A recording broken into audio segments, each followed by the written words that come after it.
I'm a lifelong Anglican, and I grew up in the Anglican Church, and for a long time I didn't know what that meant. It meant that I went to church with my family. It meant that I had friends that I would see on a weekly basis at church. And it wasn't until I was sort of in my teens that I started to actually process what it meant to go to church and to be part of church. And it was around the same time that I discovered diocesan youth ministry. And that sort of took me through to this journey to start to think about what it meant to be a Christian, what it meant to be Anglican, what it meant to own one's own faith, so that it was more than just going to church on Sunday or seeing the people that you knew from your church or going to youth group or whatever that looked like. And what I found is that the further I got into that, the further that I started to want to own my own faith and really understand what it meant to have a relationship with God, the more I found that I didn't really like church all that much, and that I sometimes struggled to really feel connected to what was going on at the service. Because young people, at least in my situation, really resonate so much with music. How do they connect with music? How do they connect with God? And how can they see themselves, their faith journey, but most importantly, God and Christ in music?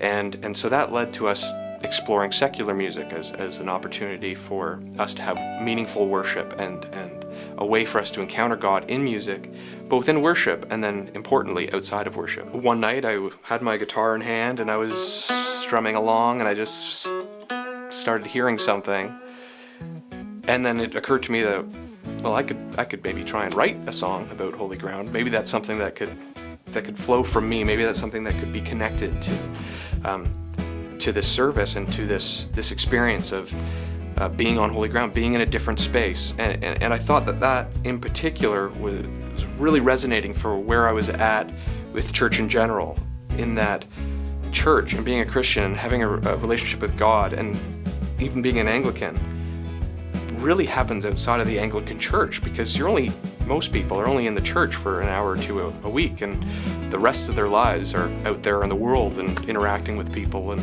hopefully taking care of one another, hopefully being Christians, doing what God calls us to do, to watch out for one another.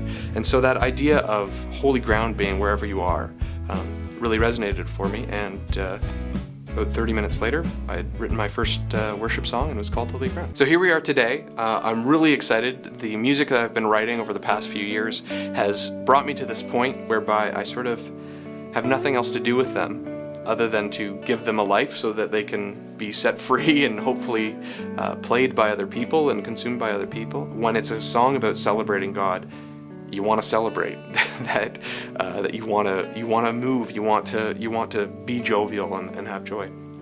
So that's really been at the focus of the music we've been trying to create.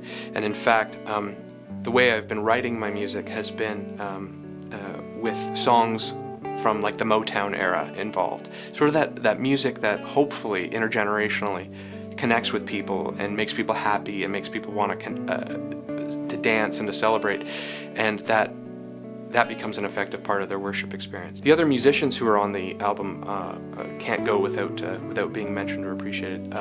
My brothers from the NYC band, Phil, Jordan, and Brandon, have all been generous with their time and have been a huge help in making this project come to fruition. And so I'm very thankful for the community that I have with them, as they've been such an integral part of my faith journey. I'm really excited about this CD and hope that it continues to help other people or accompany other people on their spiritual journey the way that creating the music has really been part of mine. I think one of the most important aspects and elements of the creation of this music has been the community out of which it's really come. Youth ministry, both as a participant in early years and more recently as a volunteer for a number of years, has really been the community that I want to reflect as a great Christian community whereby we can take care of one another and we can experience life and experience God and the teachings of Jesus in such a way that is transformational, that does change not only the lives of young people, but those young people that go on to become adults and to go on to become active members of our parishes and our society. And then as a volunteer, how I, time after time, am transformed by by the Holy Spirit in that community and what it means to be a part of that community. And so I really hope that the music captures that in some way, because I'm incredibly thankful for it. Let us praise and sing aloud. We are standing on holy ground. We are standing on